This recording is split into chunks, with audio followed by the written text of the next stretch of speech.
What up? What up? What up, nation? I wanted to do something different today. Take a break from busting cards, but want to start something that I've been wanting to do for a while, probably my whole adult life when I've been watching YouTube and things like that. And that's, to inspire people and motivate people. And for many years, I didn't really have anything to say. So wasn't much point in going down that road unless I was going to do a video on how to be unsuccessful. So, through God's grace and through this journey that we've been on, I've become more comfortable and more comfortable telling people the real story, the good, the bad, whatever. I'm not afraid to tell you, the humbling things, and I'm not afraid. Some will call it arrogance or whatever. I just call it, once you reach your dream or potential, telling the truth, shining some light so other people that haven't quite got there yet know that they can get there too. But I do think it's important for people that are motivating to also share some of the tough times and not just go around bragging about, fulfilling their dream. That's not the point. But anyway, I want to tell you guys a little bit about the journey I've been on and see if it doesn't motivate or inspire you a little bit. I had a guy reach out to me on Facebook this morning that, told me that through watching our videos, he had decided to take the leap and open up a card store up in, I think, Lexington, Kentucky. And I was proud of him. I thought, man, it takes some balls, man. This isn't easy what we do. And it reminded me of my entire journey, and it kind of got me thinking about from the very beginning until now. I think a lot of people see the end result and they want that. But if you want that, you're going to have to do in some way, shape, or form what I did for many, many, many years beforehand. That's not to discourage anyone. I want someone to chase whatever it is. This applies to any dream you have. If it's to own a racehorse, if it's to open up a hair salon, if it's to open up a lawn mowing service, anything, whatever your dream is, that little voice that whispers to you, this is what this is about. It doesn't have anything to do with opening a card shop, but it reminded me of the very beginning and all the process. And I thought, man, I finally have a story to tell for people that might be able to use this. But anyway, in 1984, my father and my mother walked me and Jim into a card shop in the Hardy Mall called EGAD's. I was 7. I can still remember that moment. I can remember seeing EGAD behind the counter and thinking to myself, man, you can have a job selling baseball cards. That was the first moment I knew that's what I was born to do. So that little seed was planted that day, and it took a lot of trial and error, wheeling and dealing as an 8 or 9-year-old with older kids, getting worked over here and there, and finally when I turned 12, I wanted to set up at the local at the local flea market, and Omar would get up every Tuesday before, when it was still dark, and he would take me and Chad, a friend of mine from back home, to the flea markets. And we would set up in the dark and we'd be ready to roll. And that was where I started really banging on my craft and learning. I can't tell you how many times as a teenager I had to sell my entire collection to pay for some mistake I had made in life that was my own doing, had nothing to do with anybody but myself, a poor choice. But that dream never died. When I sold my collection, it wasn't, I'm out of cards. It was like, hey, I've got to rebuild. So through that process, all through high school, whether it was to help pay for a car or whatever, I was always selling it all, and then that dream would start again. That dream never went away. So it kind of reminds me of the story I've told you guys that Les Brown has told about the Chinese bamboo tree. And the Chinese bamboo tree is a tree that for 5 years it grows underneath the ground. And you have to water it properly. If you don't, it'll die. But if you water it properly on a routine, after 5 years, it breaks ground and it grows 90 feet in 6 weeks. And Les asked the question, did it take the bamboo tree 90 days or 6 weeks to grow 90 feet? Or did it take the bamboo tree the 5 years? And of course, it's the 5 years. And it's the little things underneath that you're doing, these small little choices that you make that will eventually get you to your dream. And I want to be perfectly clear. I've absolutely 100% been living my dream for the last 3 years and 30 days. The day I opened my store, that was the dream, and I made it. And it didn't matter the next day. And trust me, I did not have much money in the bank. If I had fallen on my face, guess what? I would have had to close up, but the dream would have never died. I would have kept coming at it. But to go back, when I went to college, in my fraternity house, I was selling cards on eBay. I still have at my house a printout of the eBay auction that put me on the map as a little college kid. I bought a 69 top set for $1,000. I had to go to several different ATMs back then in '98 to scrounge up enough money for this $1,000 69 top set. I sold that set for $2,700. I didn't even have hardly $1,000 to my name. I had to scratch and claw, because even when I sold it, it wasn't like you got paid instantly with PayPal. The buyer would send you a cashier's check or a money order or a personal check back then. So there was about a week's time where I had no money, but that was the choice I made, and I was willing to take that every bit of money I had as a college student, waiting tables at Red Lobster, to take that chance. I knew it was a winner. I did it. Boom, I was off and running. I didn't go spend that $2,700. I rolled that $2,700 and we kept going and going and going all through college. That was a wrap. No more waiting tables. I waited tables. I ate shit for 3 years. I want everybody to know that it wasn't, I just walked into the card show, bought a set for $1,000 and sold it for $2,700. I had the knowledge. It wasn't I could hop on my iPhone. You guys have it easy now if this is the industry you choose. I had to know what the deal was, know what it was worth, know what I could pay, and go with it. But that was all that time in the past, learning and banging on my craft. I was ready when the opportunity presented itself. I'll bring that sheet in and show you where I sold that set for $2,725. It was the defining moment at that age. Well, fast forward a couple more years, and I was burnt out on school. I had about a year and a half to go. Probably took me 4.5 years to get that far. I'm not a genius. I just keep banging away. So my dad asked me, well, what do you want to do with your life? Omar asked me, and I was like, I want to own a card store. So Omar, he never gave me anything, but what he did was he stuck out his neck for me to open a little office on the court square, because then eBay was getting started, and my vision was a couple of showcases in there, low rent, grab you a computer and go to work. So that's what I did. My dad stuck his neck out. He literally put up his stock in one of his motels that he owned partially with other people, and gave me a credit line at a bank to start working on this dream. And it was the most valuable time in this whole journey, was that time. And it was a time of failure. It wasn't a time of success.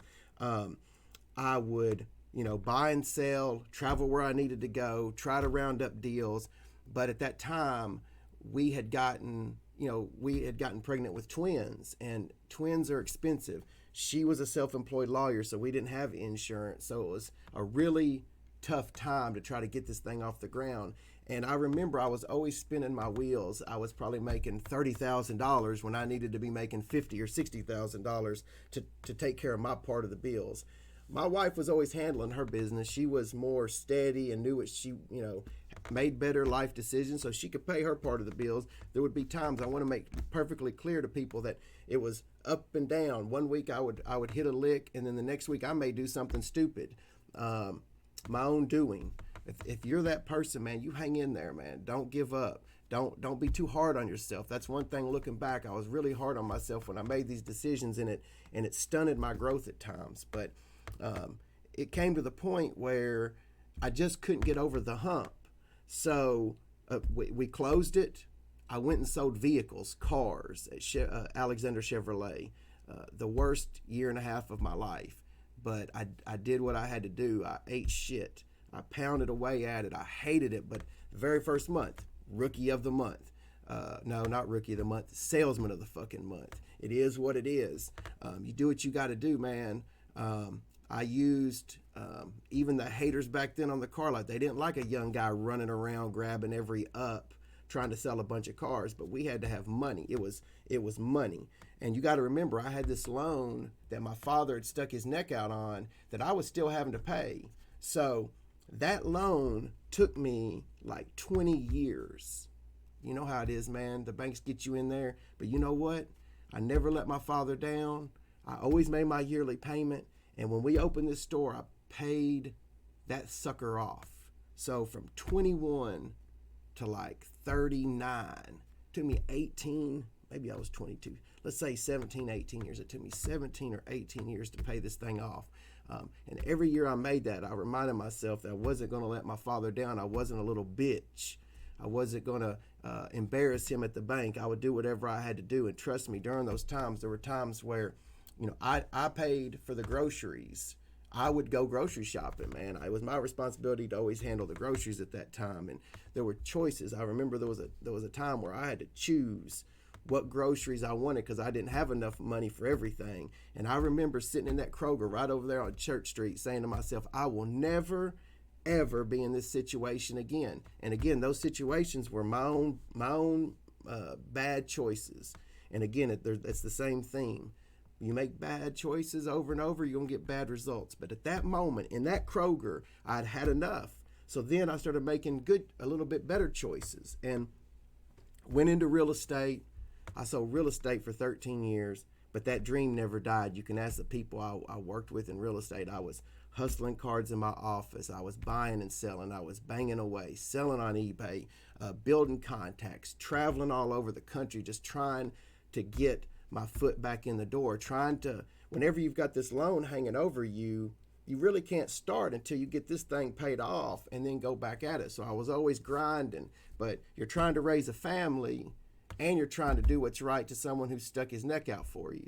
So it was just this long, drawn out, miserable 13 years where, beating yourself up, not getting over the hump, one day's up, one day's down. Looking back now, that's what got us to where we're at now, was those moments. Now I make good decisions because of the bad decisions I made when it really wasn't that big a deal financially, looking back on it. But at the time, it seemed like the end of the world. But eventually, 3 years ago, 30 days ago, I finally had put myself in a position by banging away, going with Robbie, week after week. We'd go to Alabama. I would hop on a plane to Chicago. I'd go to San Francisco, whatever it took, man. This is bullshit. If you think that you're going to hop on a camera and you're going to outwork me, you fucking dreaming. It ain't happening. You better put your Nikes on and you better put the work in or you're going to be in the rearview mirror. That's just the way it is. You're going to have to outwork people if you want to climb past them. But finally, after all of that and selling real estate to do what was right for my family, for my kids, that 13 years, when I say it was miserable, it really wasn't miserable looking back. It just, in my mind, I felt like I was letting my father down. I was letting my family down. But during that time, I was coaching my children. I was watching them after school, picking them up every day after school. So, enjoy the process. When I look back, that was that was great times too. But when I got my opportunity, all this ball of shit, all these mistakes I made, we rolled them up, and it gave me the knowledge that I needed to succeed. And a lot of people will look at this and they'll be like, the fuck is this guy? He's a fucking baseball card shop owner. He hadn't done anything. And this isn't about dollars and cents. It doesn't matter what type of car you drive. It doesn't matter what type of house you live in. What matters is if you're satisfied with yourself. When you spend 20 years not looking in the mirror because you're disappointed in yourself, or you feel like you let your parents down, your brother down, it'll take its toll on you. For the last 3 years and 30 days, hey, baby, I look right in the mirror. I am who I am. Take it or leave it. But don't get caught up. Like, don't look at Michael Jordan and think the end result is what you want without putting in that work. You can be the Chinese bamboo tree. I'm telling you, that's honestly what I feel like I am. I feel like me and my friends and my family, we all hung in there, and all of a sudden it hit. It's like the universe, if you will pay your dues, if you will follow your heart, the universe will just get out of your way. And it's like, hey man, let me give this guy a break or give this girl a break. They're working so hard. It's like the universe wants to help you, and that's how it's been ever since. And nobody knows what the future holds. Man, there may be some catastrophe and I may go down in health. I may fail. I may start making bad decisions again. It doesn't matter. It doesn't matter anymore. I made it to what I wanted to do. I get to live my dream every day when I roll in here. Sometimes I'll just take a picture of the old store, the smaller store. I would walk in the back and I would take a picture just so I could go back and look at it one day and really relive true happiness. So there's somebody out there, man, and this doesn't have anything to do with cards. There's somebody that's making those poor decisions, man. Just make small, quality decisions, and I promise you, if you will listen to your heart, you will find your way. If you failed, so have I. If you've bounced a check, so have I.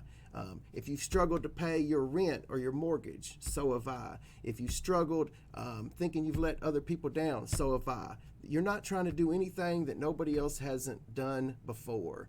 It's always going to go to the people that are willing to work the hardest and go the furthest. That's just it. There is no shortcut. It's hard work, baby. There is no elevator to the top. You're going to have to take the stairs, is what my man Steve Harvey says. But I wanted to put that out there, not for him. He'll be fine. That you just don't know when you send someone a message. Like he sent me that message saying, "Hey, Nate, thanks. Your talks led me to do this." You send that message, well, then it inspires me to go ahead and get on here and open up a little bit and let people know, hey, man, nothing wrong with telling the world the truth when you succeed, as long as you're willing to be humble and tell them about all your past failures. But at the end of the day, I'm going to leave you with something that I told a loved one in the last year or so, and it's true.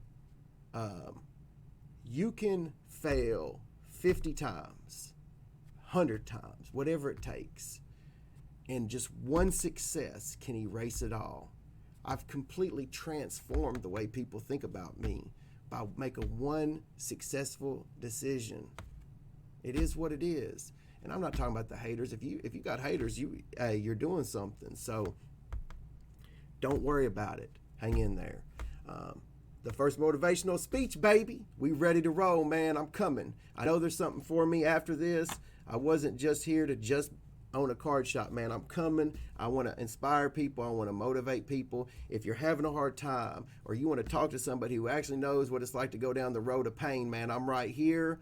God bless you all, man. Always be dragging. Never give up. Never give in. Deuces, baby.